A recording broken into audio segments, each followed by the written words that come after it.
All right, we All are right, live. everybody. Welcome to I'd Rather Be Motivated episode. David, what is it? I believe we are on episode 22. 22? All right. It seems like we've done way more. But anyway, we're back at it again. This is the weekly art check-in show that David Fleming and I do. Say what's up, David.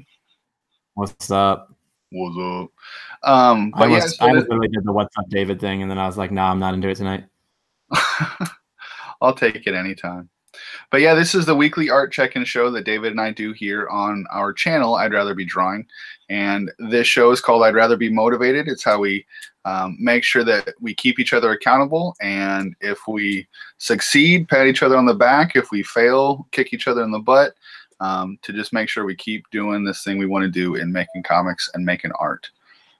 So, David, when you're not here on I'd Rather Be Drawing's YouTube channel, where can we find you? Art of Mr. Fleming on Instagram. That's FLEM on M, and then Mr. David Fleming on Facebook and around the globe. Around the globe. He is known too. So you mention that name, it'll get you in some places. It's like, hey, I know David Fleming. Oh, you're cool, man. Come on in. Flem? Yeah, we know him. Yeah. We got that. Classic Flem dog. Logging on and turning down over here on my phone so I can make sure to say what's up in the chat. Ronnie, Red Gunter, what's up? If you get a chance, Red, and you want to share this one, we'd appreciate it. It's not exactly impromptu, but we've just been busy today, so I don't know how much we've really been able to shout out and let everybody know with the times changing all the time. But anyway, so I am Scott O Green, where you can find me when I'm not here on Instagram, or I'm sorry, when I'm not here on, where am I at? YouTube. You can find me on Instagram at Mr. Green Draws, mr.greendraws. But anyway, how's it been going, David? Man, really good. This has just been a really good month. I've not had a down week at all, and in terms of just work and art, but like it's in a good way. I've been keeping myself busy. Nothing wrong with that. I've been feeling a struggle just with Christmas time and the Pavlov job, and oh man, it's a lot of hours and a lot of stuff going on, but feel like I slow to a snail's pace with the art thing where you just want to be going full bore, but you know, you do what you can and keep moving. Yeah, man, any retail job during the holidays though, I mean, it sucks.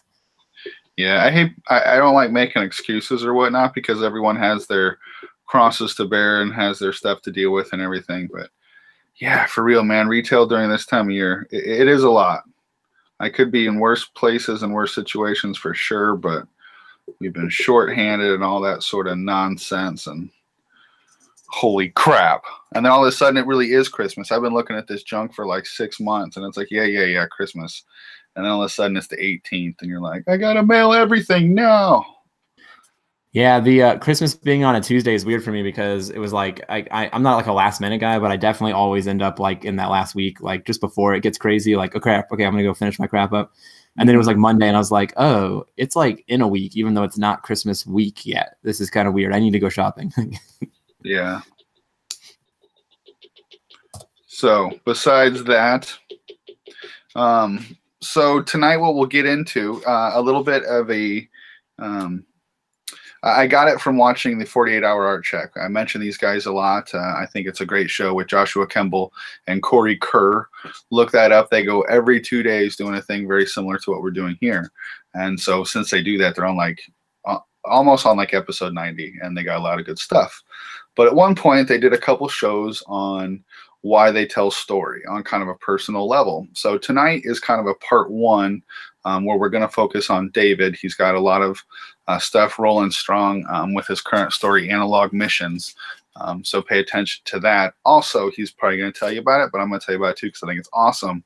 Make sure to sign up for the I'd Rather Be Drawing newsletter. And there'll be a link below for that, because there's going to be free preview PDF coming of his story. So we want to find out what motivates David to put this much time and energy when it's Christmas time and there's work and there's family and everything going on. What motivates a person to need to tell a story?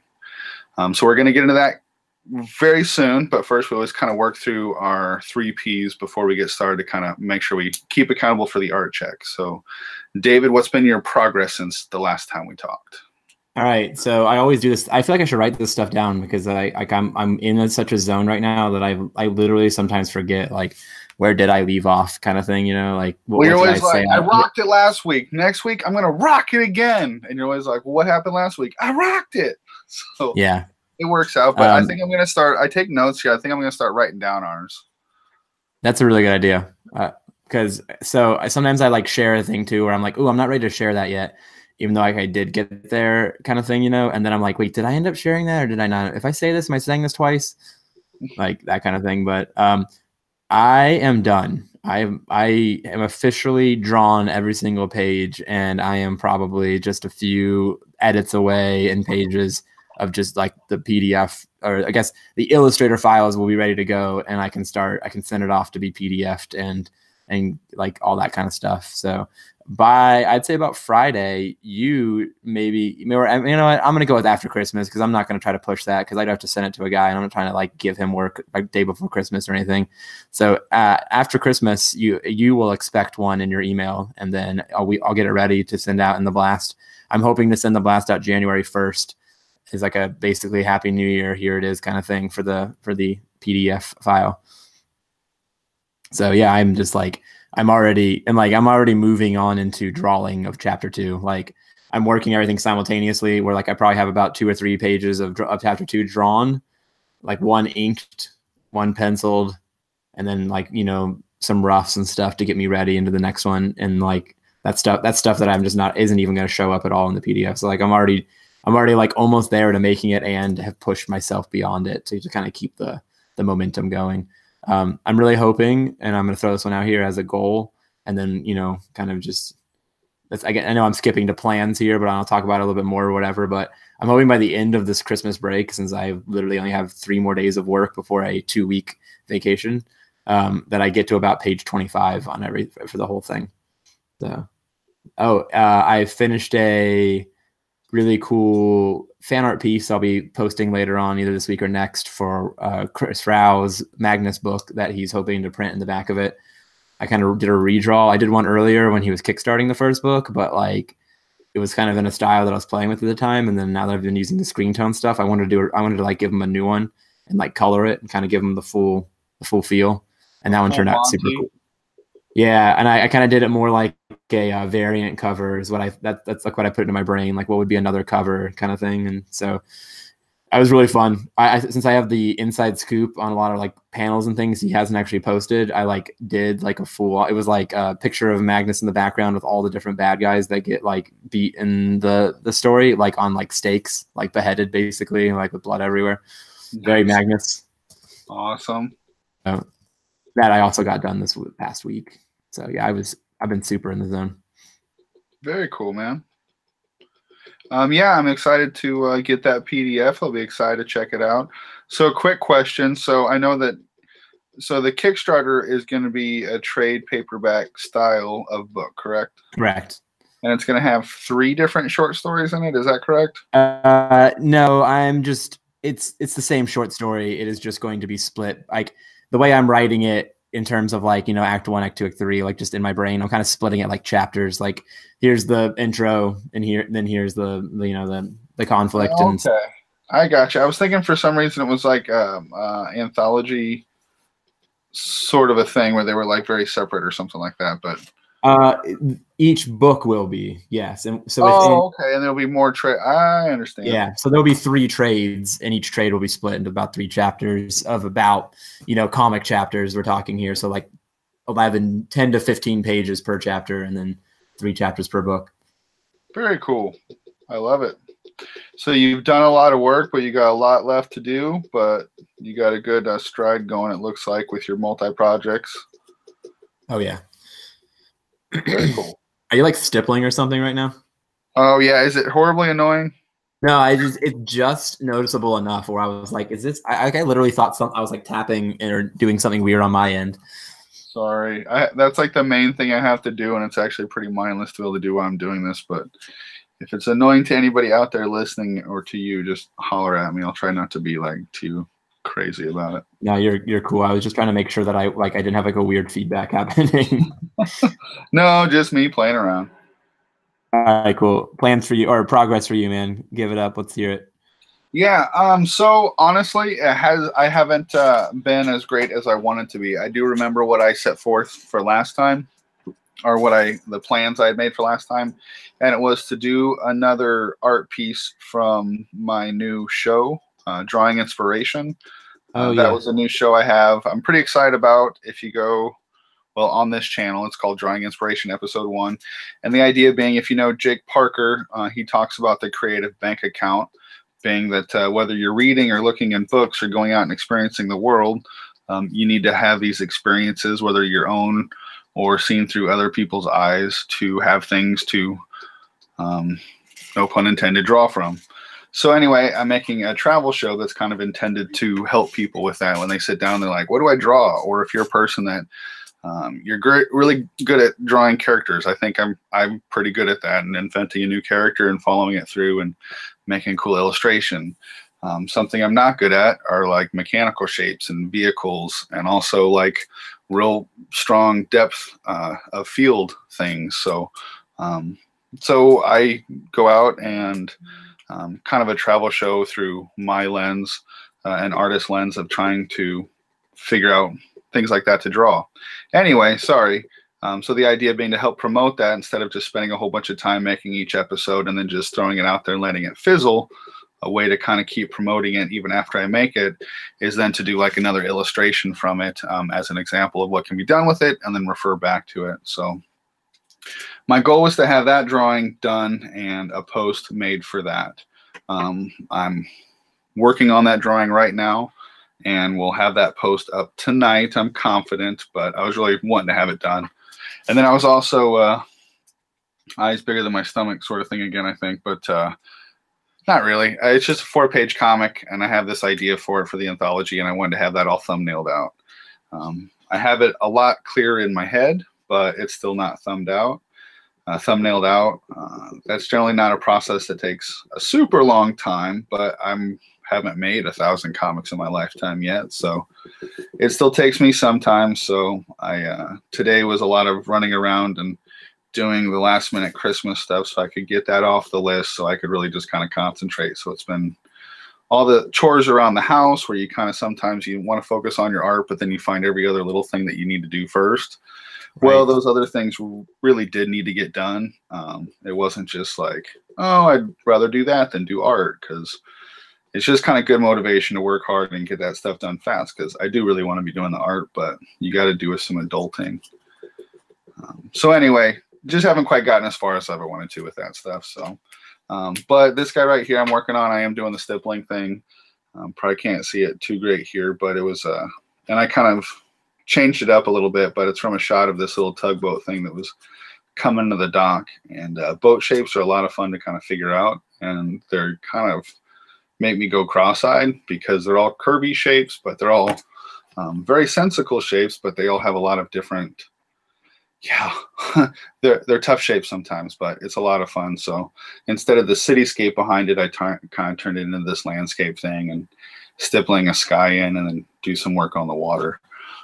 But then post that guy, and hopefully what I'd love to see is, and I know you're super busy right now, David, but maybe at some point, if other of like when you do like fan art of Buddy's comics and stuff like that, try to get some folks down on an art jam from one of those episodes to kind of cross promote or something like that. But yeah, I am having fun doing it, so that's good.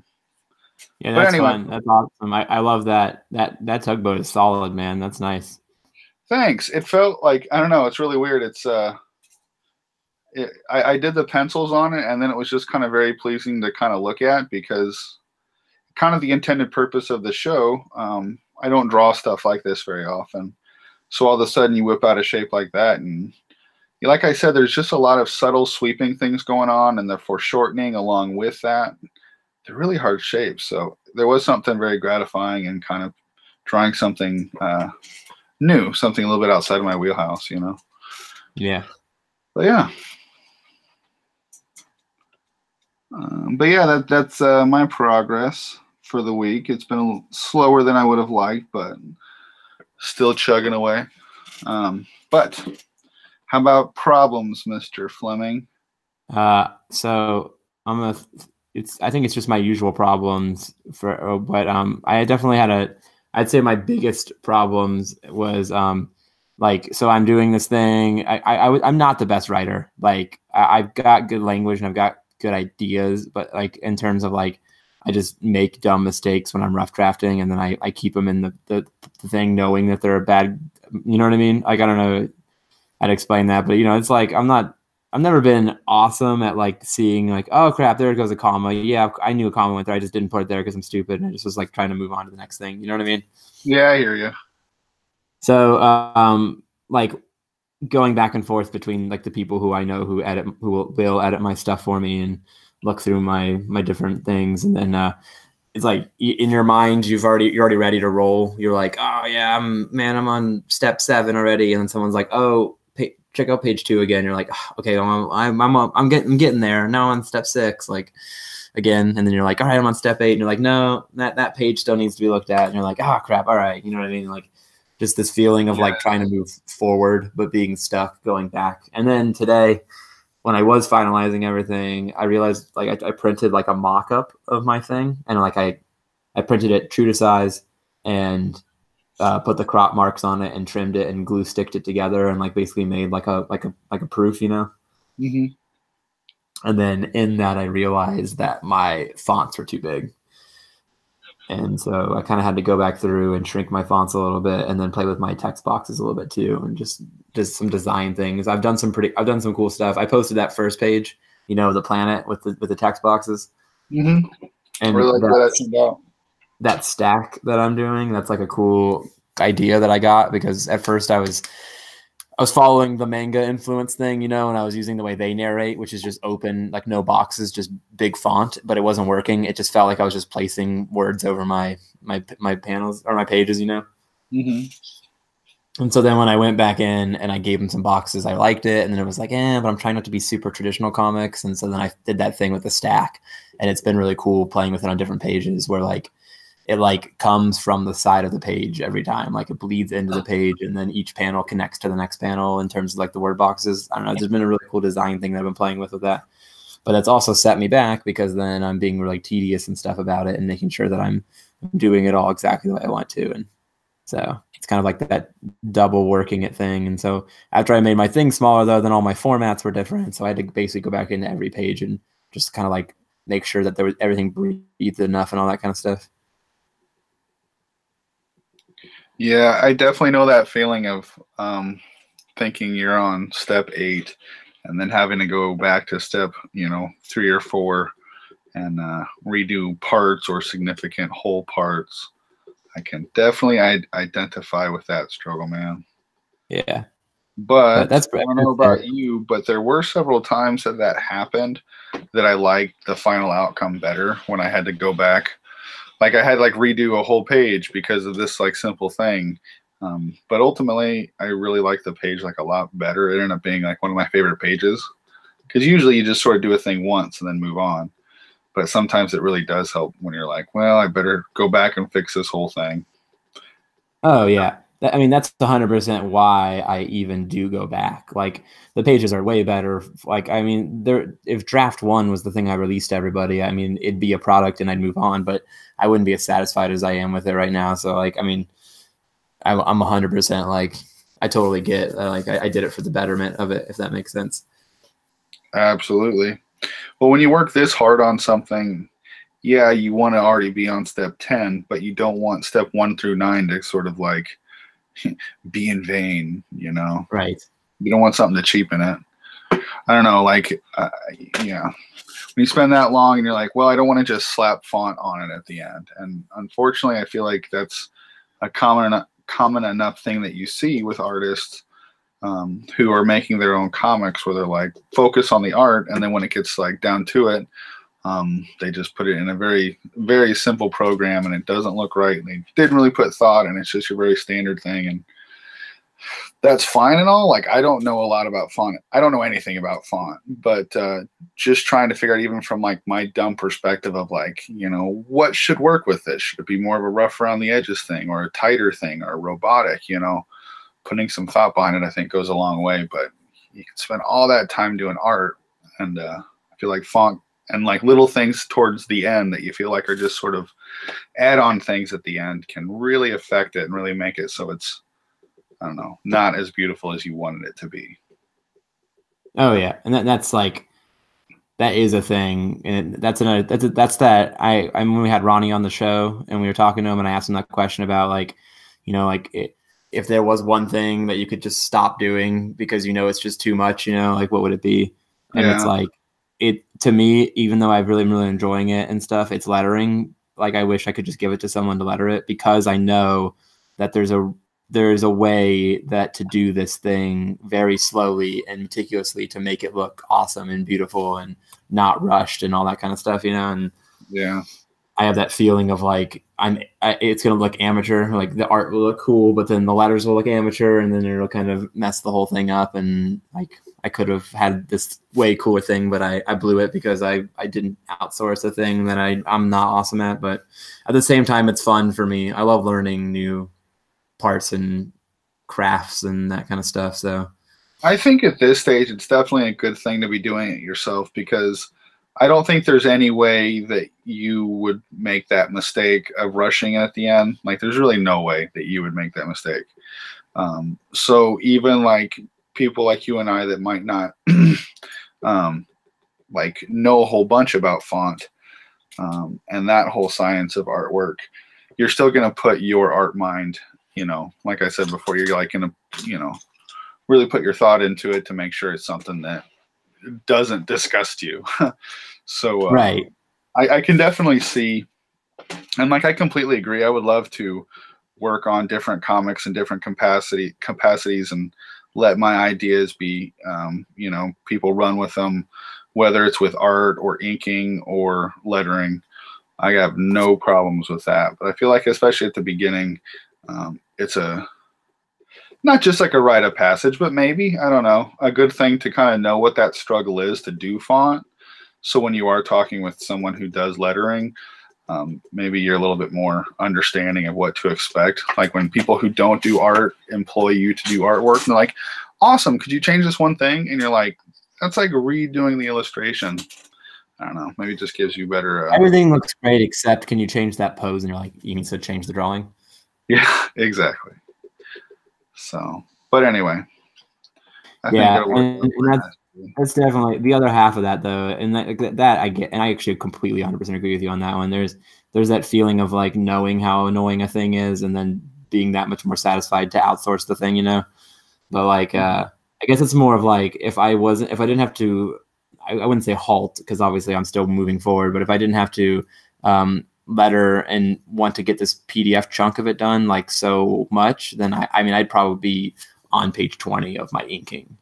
But instead I'm on page, you know, about probably 13 of my inking, but also have finished lettering. But if I could just like send a page away whenever it was done to somebody else, and then just be like, cool, thanks. And then make small edits myself, you know, because like, and I think that is also what goes back into what you just said, which is like, I am learning how to do it. So like, if I outsource the thing, like whoever does it for me can format all my things, and then when I do go back to read it and change things and decide that like that shouldn't go there, I can. You know, it's not a completely foreign thing. It's just like, hey, can you get the first pass of all my boxes and letters on for me, and then I'll go from there. Yeah, like doing flats or whatnot. Yeah, I actually think like you and I and Rao, or like different groups that I see online doing these art checks in different groups and comics art and relationship. I think it'd be cool to see more people. I do a comic and you color it, and you're really busy right now and I have extra time. So, and I just learned a thing about doing font and lettering. So I'll letter this thing for you, and kind of a way, it seems like, to get more experience quicker, get your name on more books, which is always fun. Help out people in your community to help get their ideas out quicker, you know. I know everyone freaks out on ideas and rights and everything like that. But it seems like most of the people I observe here in the YouTube community and on Instagram and everything are just really about support and everything and helping people get their stuff out. But it seems like there's all these islands everywhere, you know, even as they kind of start to get together in like the little groups and everything. But it's like, but start putting your ideas and your experience like together and everything. You and I have talked about that for a while. I think we're really just waiting for the right project and the right time. And maybe it is because a lot of us are at the sort of quote unquote beginner level with stuff. And we're all doing what I just talked about, which is like, you know, creating something by your total self in the beginning so you can really learn what to expect and all that. But I'd love to see that trend with independent comics, start seeing a lot more people at our level, you know, give or take. I don't know, what was it called in Marvel, like the corral or the bullpen or whatever, where they just had a big pit of just, you know, the machine of making comics. I think there is something really cool and awesome about that. And if it's applied to kind of the indie level and just like smaller art groups like this, I think it could be cool. I think you'd start seeing the influence of how different artists, like classically, like the Impressionists, like several of them would like hang out and paint together and be around each other and influence each other. But anyway. Beautiful. I know I kind of went on a rant there. I hope you're all buckled in for that one. Help each other, damn it. Well, transition into your problems. Okay. I talk too much.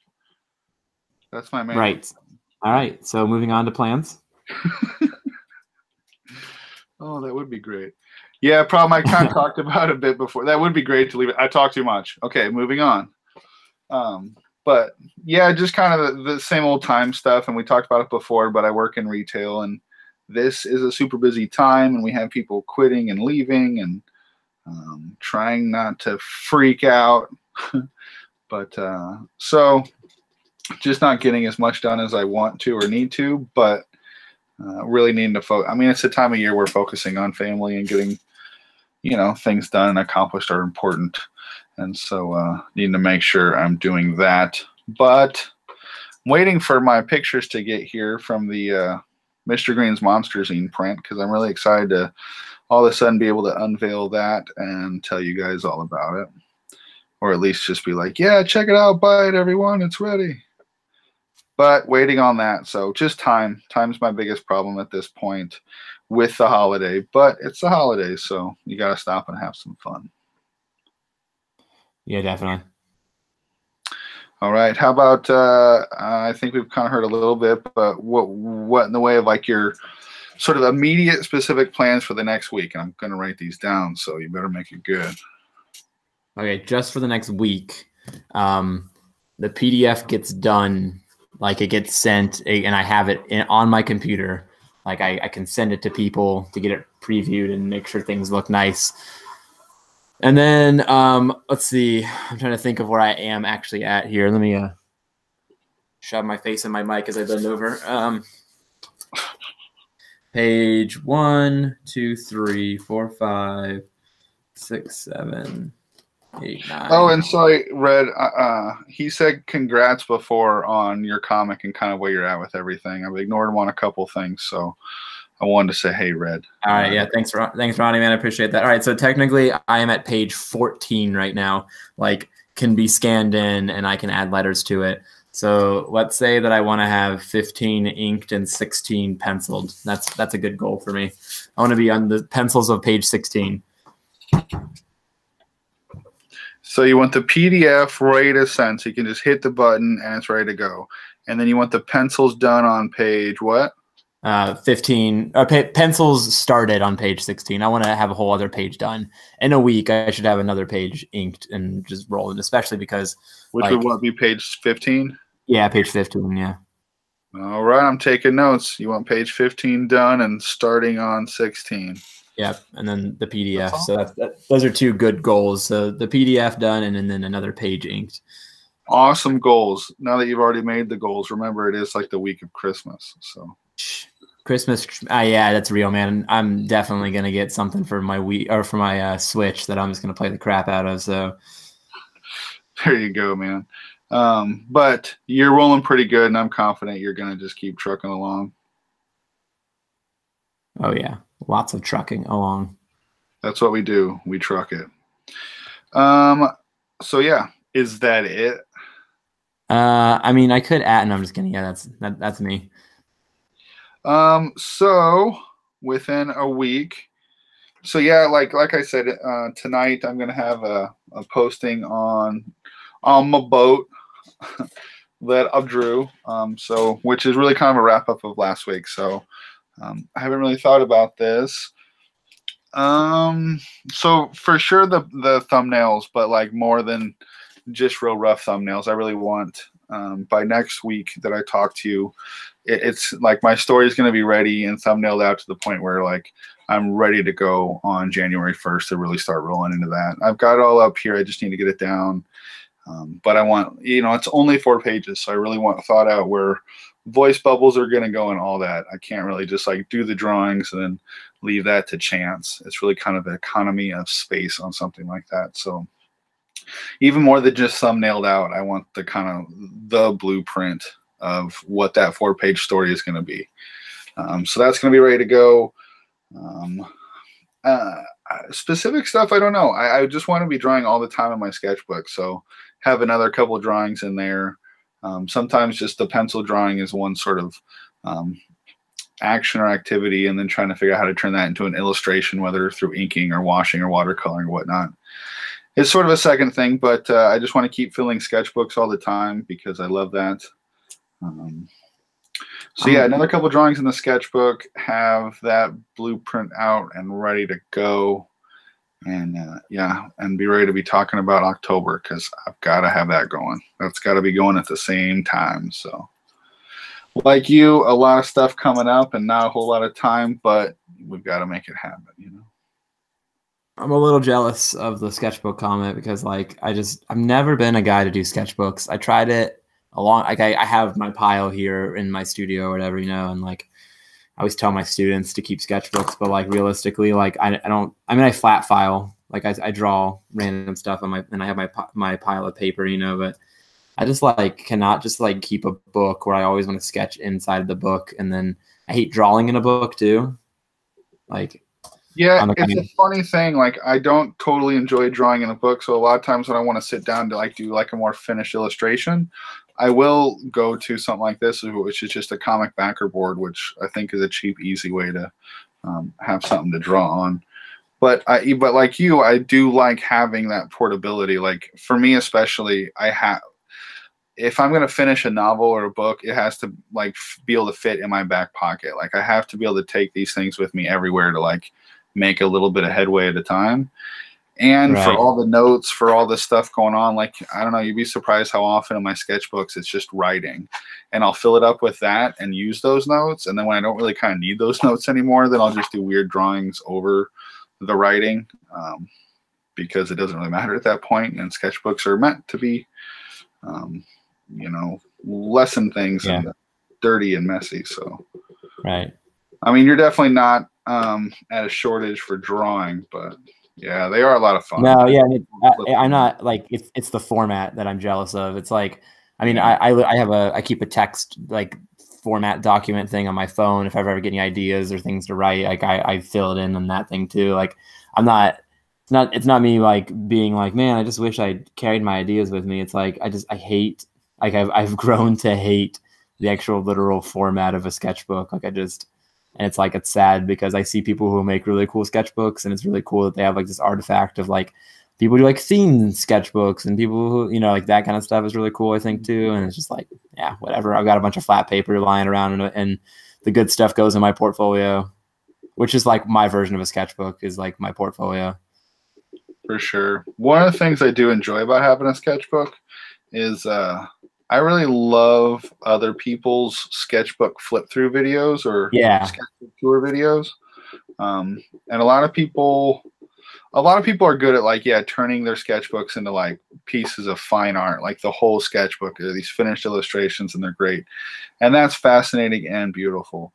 And then you have the other side who their stuff is strictly for learning, and it's not for anybody to ever look in. I love seeing the ones that are somewhere in between, or even like the really rough ones where you really kind of see people's processes. and see the real nitty gritty dirt behind the finished illustrations. So Yeah. I love those. Yeah, whenever I do my learning or whatever, I literally just get a piece of printer paper and just like make a mess out of it and shove it somewhere. And then like if it gets bent like that. You know what I mean?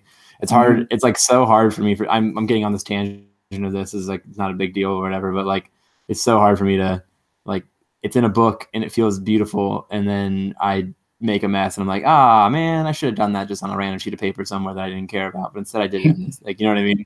Yeah, I hear you. But it's all a mental thing for me. I'm just saying that I'm just jealous that I can't like overcome this stupid thing in my brain and just make a cool sketchbook.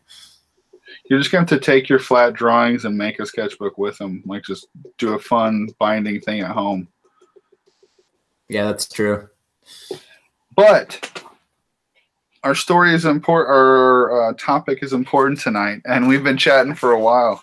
And I want to make sure to get to it because I'm very, very interested. If you're just joining us, which I don't think you are because I think we have the same people there. Our topic for tonight was kind of a story and why it's important to us to tell. And tonight is kind of part one of that, where we wanted to really ask David here, Mr. David Fleming, why it's important to tell stories. He has kids, he has a family, he has a job. He is an artist who does stuff besides comics. But why is comics something that is pulling so much of your time? All right. Go. So this is fun. Whenever you threw out this story thing or this idea for the episode, I was actually really excited because I was like, oh, yes, I've actually literally been like writing some of this down and kind of making a point of this. And a long time ago when I first started doing this, I actually sat down, and this sounds kind of cheesy, but like I wrote like a mission statement of like why I wanted to tell stories, almost more or less. I actually should have pulled that up, and I might have to share it another time or whatever, but because that's not into the point of the story that I want to tell based on this. But like I kind of was like, okay, if I'm gonna now spend X amount of time for now on doing this thing where it was like 3 years ago when I decided like, you know what, like I'm gonna start taking my drawing seriously. This is more than just like I went to college to be an art teacher. This is like I enjoy art and I really want to keep it going. Like, why do I want to?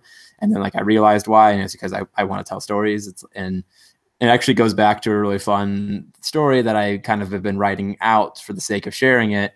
And it's that like I have literally been like, I feel like a lot of people have their story of oh, I just, I've always had a pencil. Like my parents couldn't get the crayon out of my hands or whatever. Like I've been drawing for forever, like that kind of story for being an artist, But like my version of that is actually more of a like I couldn't stop telling stories when I was a kid, like in any format of any shape of any form. Like I at one point when I was a kid, I remember like I knew I wasn't good at drawing, and so I tried to make claymations.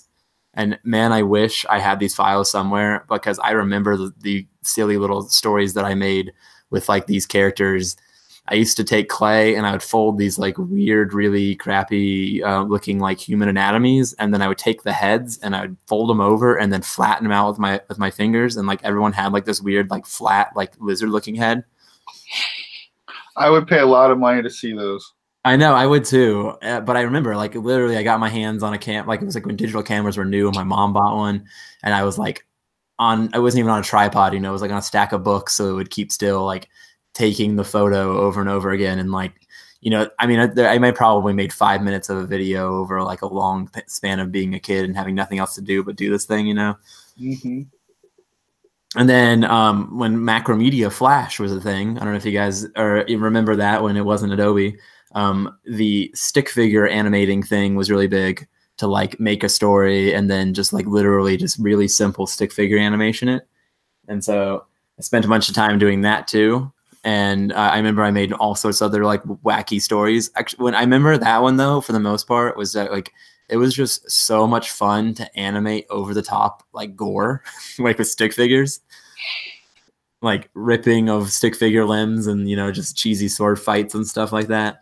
And like this would have been, I probably was like 10 at this point too. This was just me trying out all sorts of different things with storytelling and stuff. And this was just my newest avenue of that. And So I made those forever. I remember like I was on like all these random like websites of like when Flash was new, and like you would just like make a video and share it, and everyone would like it was like before YouTube was even really a thing. There was just other like random sites to like post your stuff on. And in between all that, I remember I used to keep journals of like different stories and characters that I invented, and I would do that cheesy thing where like I would invent way more than you need to know about a character. Like, this guy's favorite food is pizza. And you're like, cool. That has nothing to do with your story. I'm glad I know he likes pizza. Like, like that kind of What thing. kind of pizza, though? Yeah, exactly. So, yeah, so it's just like that has always been a thing that I have done. It's just like I've just been attached to just like interesting, cool, different storytelling. And I give credit to my dad because when I was young, like we weren't really like a Disney family because like my dad's like a super mega nerd. Like he reads like war books and things like that. Like past like I read comics kind of nerd. Like he was like a super like nerdy guy. But he would always take us to like the used bookstore, which I don't even are used bookstores even like really still a thing? Like yeah, around. yeah. They're about going to be the only thing if Barnes and Noble goes away, but Yeah, that's real. So we would go to this used bookstore. There's two of them actually, and there was always like this section that was like dump your kids basically section, and it was just a bunch of old used comics, like but it was like I remember like reading like Watchmen and things like that, like sitting there like not buying the comics, just like reading them while I waited for my dad to shop. Mm-hmm. And so that's what got me into comics, like super early on. And then my dad was like, "Oh, you guys like comics?" Like then he was like took us to a couple comic shops, and we kind of collected them for a little bit as kids. And like I kind of stopped collecting them, but I started basically just like online reading them, like just grabbing online PDF files that people were posting on websites, random places of collections of things. And then eventually you get older and you're like, whatever, like comics aren't my thing. I need to grow up or whatever. And you just kind of forget about it. But like then art kind of hung around with me. Like in high school, art was the only thing I really ever enjoyed doing. And then like after that, it was like, I moved on. I decided to be an art teacher. I did art. I did it all because they told me to do art. And then eventually I graduated, and then you have this weird feeling when you've been an art student for so long, where you've been making art for so long because they told you so. And you're like, but what do I want to make? Like, time to stop thinking about my grade and start thinking about like the literal just pleasure of making art. And then that's when I was like, it was like really close to Inktober. I remember if it was for you or for Grant, I did that Swamp Thing. You did a Swamp Thing for him, and then you did a 6-gun Gorilla for me. That's right. Those were the first two things I ever inked, and they were tons of fun. And I was just doing it because that's what you do and make comics. And then it was like the literal next month was like it was Inktober, and I was like, hey, I'm already doing this thing. I guess I might as well just like let's mess with and touch ink and see what happens. And then I remember by the end of that month, I'd fallen in love with that, and then just that led into the refining of my craft for the sake of realizing this thing I've been wanting to do for my entire life, which is tell stories, is like this is my genre. This is my medium. Like I've got ink, I've got this style I'm sort of making, and I've got these stories to tell. And I kind of like the analog missions thing has been so much fun because I feel like I'm finally at a place to accept like my art, if that makes sense. Because I think this happens for a lot of like I want to get into comics artists, is that like your art's not good enough, and your story is so super precious to you that you don't want to make it now, because if you make it now, you'll be making it with the art you can draw now, and then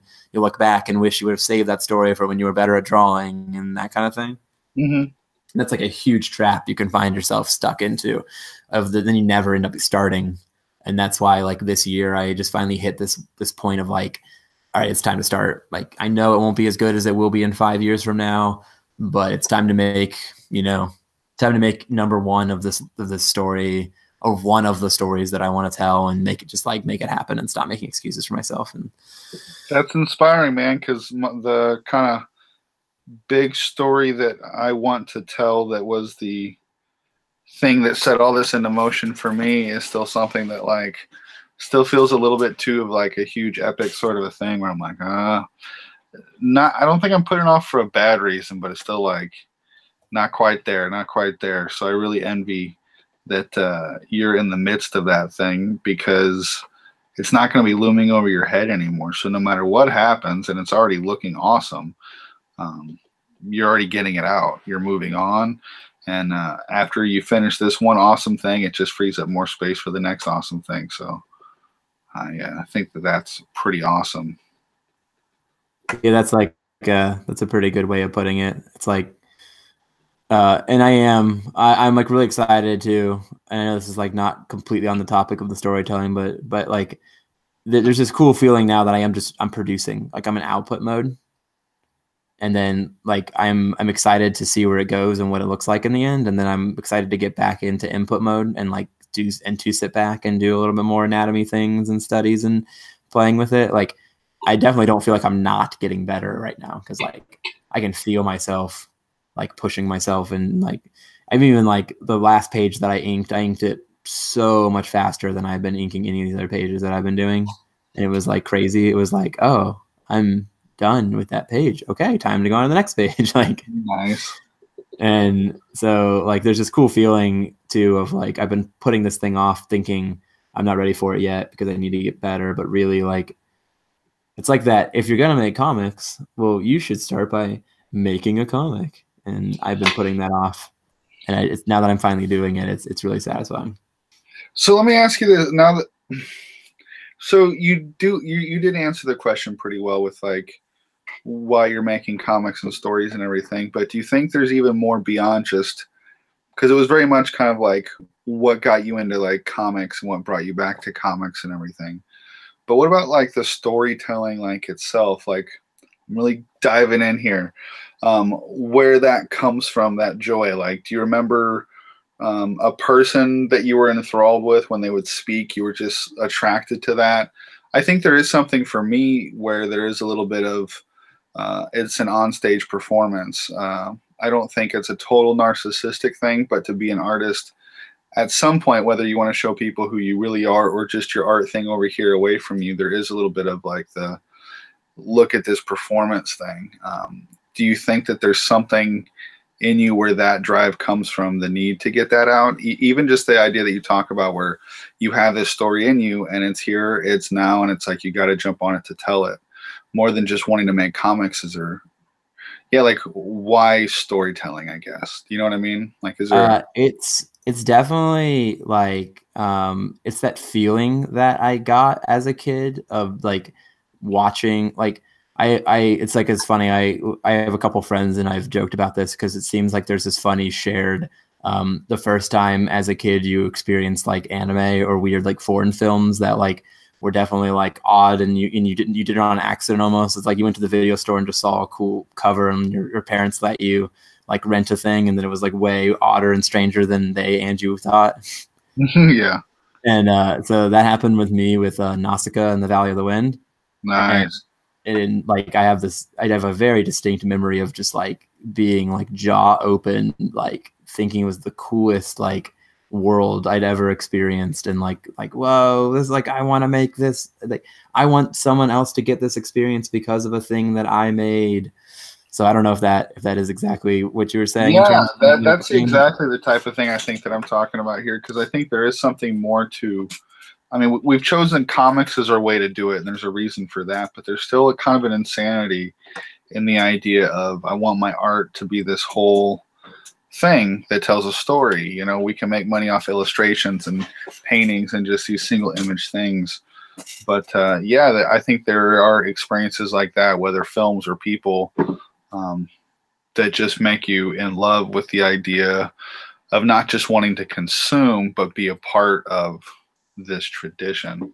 Yeah, So, that's a really good way of putting it. I have always been someone who doesn't just want to consume things that I love. Like when I have a passion, I want to be a part of that thing.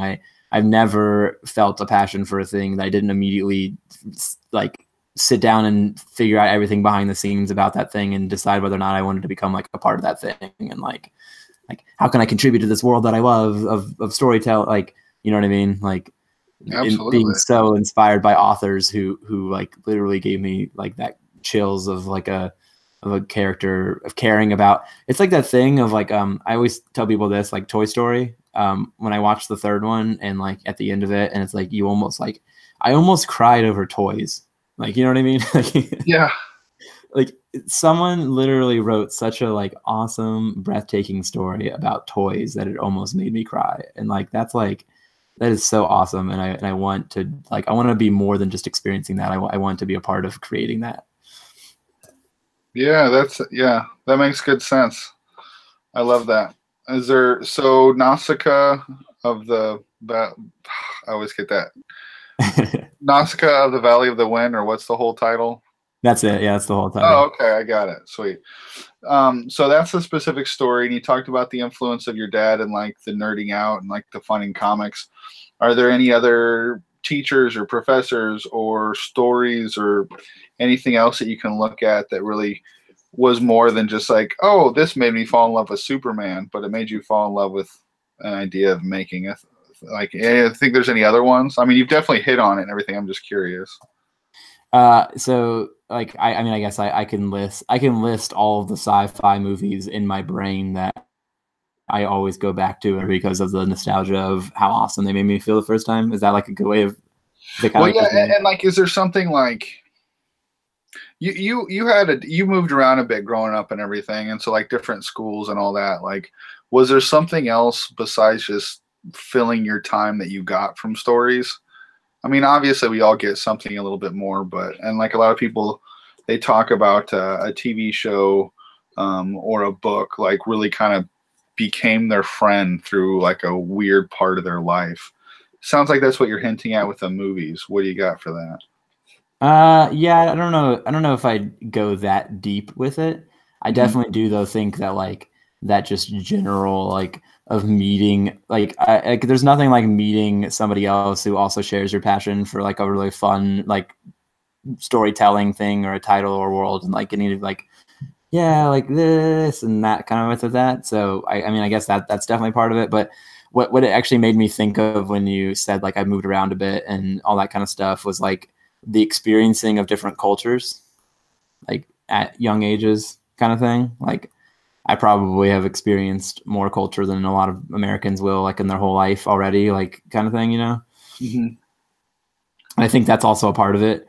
There's like this really cool thing of like now that I've experienced all these different like ways that people in the world live that are just completely different from each other. It like makes me even more intrigued to create and tell a story of a hypothetical way that some people could be living out in the universe or something like that too. Like that's might sound kind of cheesy, but that's like kind of another reason why I love sci-fi. There's No, the I think that makes great sense, and I think I don't know, it's a way I think in storytelling and why it's important to people like us, because you go out and you experience the world, and you could just go, okay, I experienced that, and then just go to person, go and just relay what just happened. Like, oh wow, yeah, I was just in New Zealand and I talked to this guy and he said this stuff. Pretty cool, huh? Or you can be an artistic person who does what we do, and you take that and it goes through the filter of who you are and your storytelling and the movies that you saw and the people that you experience. And although it might seem like it's a story about robots who have swords and fight in outer space and everything, it really has to do with some very intimate things that are going, I don't know, through your filter, I guess. Does that make sense? no yeah, that I mean you also you nailed that one on the head too. That is the definition of sort of the reason why I write. I'm not I don't like to be preachy and stuff about sort of things that I believe and stuff like that, but I like to share the knowledge and the wisdom of things that I've learned. And I think the most fun way and the least pushy way to do that is to give you a fun story about robots and all kinds of other really cool stuff that you get to just get stoked about. And at the same time, I get to also like reveal to you my thoughts and feelings of like where like the first book that I'm writing right now, it kind of touches on a couple of different subjects that I think are really interesting in the world, which is like I have this line which is also in the book that I always say, and it's like no one is ever in the wrong place at the wrong time, and like That's a good one. the experiences that we have sort of thing and the trials I guess you would say that we go through, like they happen for the reason, even when they feel bad at the time, they're preparing us for something more later on down the road, kind of thing. Gotcha. I like like that. what I just said right there. I kind of want to just like shoot myself for just being that cheesy right there, you know? Because like, no, I don't think feel that's cheesy at all. Like that's what I mean. Like I admire, you know, you don't want to just come out and make a painting and be like, this painting is about this deep thing. You're like, it'll be more fun for me, and I hope somebody else to hear this whole story. But I don't think hearing motivation like that behind something is like that is cheesy at all, man. I think it makes good sense, and it's interesting to hear about from artists and interesting to talk about because I don't know, cheesy and cliches and being naive and you know, I think these things are important for idealistic people and artists and things like that. So I don't know. I don't think that's cheesy at all or anything that you should have to worry about with getting preachy or anything, because you've never really struck me as a preachy person. And I don't think anyone's going to get that vibe from your space robots anyway. So. No, 100%. That's another one of those things that kind of led me into like comics and storytelling, is that it is, and me and one of my other friends, we always kind of laugh about this, but it's kind of like you're making comics is allowed to be a bit cheesy. Like it's kind of also the point of the media is just being able to just like, you know, be a bit over the top just for the sake of being over the top and that kind of stuff. And so like, I mean, it's not that, it's just like sometimes you write a real deep, or what you think is a real deep, awesome line, but really it's just one of those things that you should have mulled over on for a while and found a better way to say it. But we get so like, oh my gosh, that's the freaking deepest, coolest thing I've ever thought of in my whole life. I need to share this right now. Which is why, I mean, storytelling is important, right? You distill down all that stuff to say it exactly how you think is the most eloquent, entertaining, to really relay that stuff so someone hears what you're saying and isn't like, oh, sounds cheesy, you're getting preachy. Yeah. Yeah, it makes perfect sense to me how you've kind of, your mentality with how you've kind of gotten to the idea of comic storytelling. I mean, 300 or Watchmen, you said you read? Yeah, that was a big one. That's a preachy as hell book, but it's a great book that's really preachy, and preachy in a different way than somebody might kind of normally define preachy, I guess. But yeah, man, that influence on you makes sense for that idea of taking your wisdom and making an over-exaggerated, something like cartoons and cartooning and comics in general, like you said, do have this over-exaggerated nature where you can really splash in color and all this other stuff to grab attention to talk about these like very intimate things. Wonderful. That's my Barbara Walters impersonation for the night. Getting to the root of a David. What is a David Fleming? Oh man, let's not get started. To be such a huge dork. That's man. real. No, I love it. I think there's something really awesome in storytelling. That, yeah. Not like to be like a good place to kind of like hit the end there. I think we're right at our hour mark, and we can resume next week, and you can add your bit of cheese to the whole thing. There you go.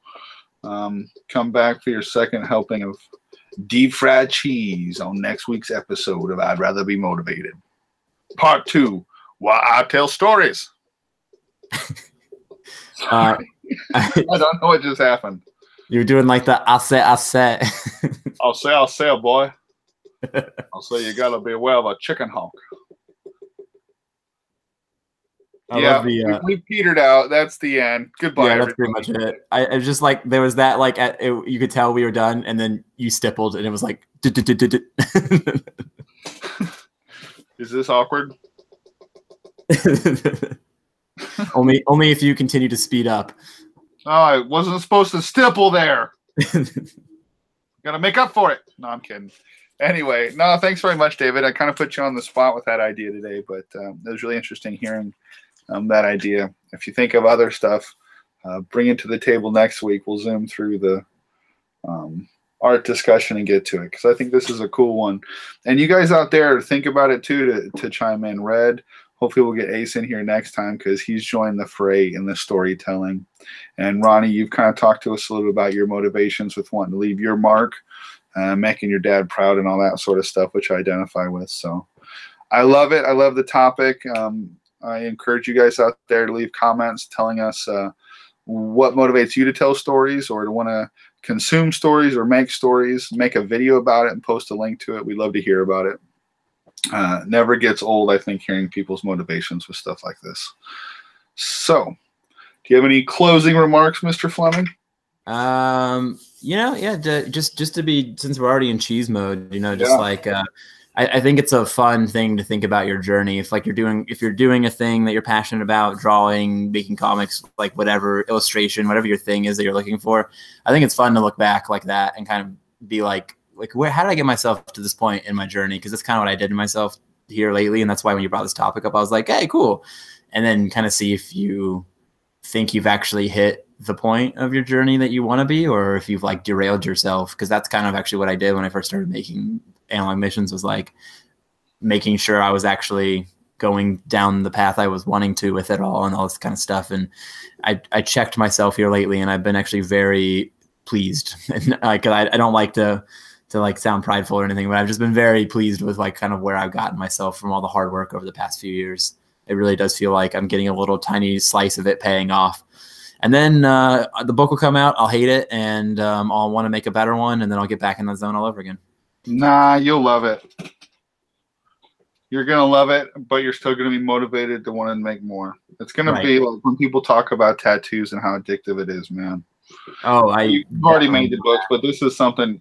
This is above and beyond what you made before. It's really looking good, man. Yeah, and I am really excited to be like, there's this thing, and this is a whole other conversation, and I actually be a fun one to talk about sometime, but the idea of just making a floppy has never been a thing I've been stoked about, because like Watchmen's a good example of it, right? Like I want people to put like a big fat book in their hands that has, and it just feels good kind of thing. And so me waiting until I'm ready to make a bigger, longer story to put into like a trade that's like an actual soft cover kind of thing, and is actual with the binding. Like I'm just really excited about it. Well, I know you're excited for the hardbound, but I'm still excited to put my floppy in people's hands too. Well, it's not hardbound, I guess technically. It's like perfect. I know. Bound. I just wanted to say put my floppy in people's hands. Yeah. You're like, I know. I was trying to go past that, Scott. We got kids watching. I'm kidding. Probably. Just Red, and we appreciate you, Red. Now we had a few people watching. Do appreciate you guys being here, guys and gals. Hopefully, but yeah. Awesome. All right. Well, let's. We should have ended like 15 minutes ago, but we've just been like mumbling to ourselves. Yeah, it happens. So yeah, David. Yeah, let's just push the. I think everyone should go to. Well, down below we're gonna have a link posted to go to our email, so that you can sign up for our newsletter, because that's where you're gonna get free stuff. For me coming up here in a little bit, very much sooner, David's gonna have a free preview of his PDF for analog missions coming up. So you can have them go anywhere you want, David. But I really think everyone should sign up for that email list. We don't spam you or anything. We just want to keep you up to date on what's going on. And when we're giving out free stuff or good deals, make sure that you guys know about it.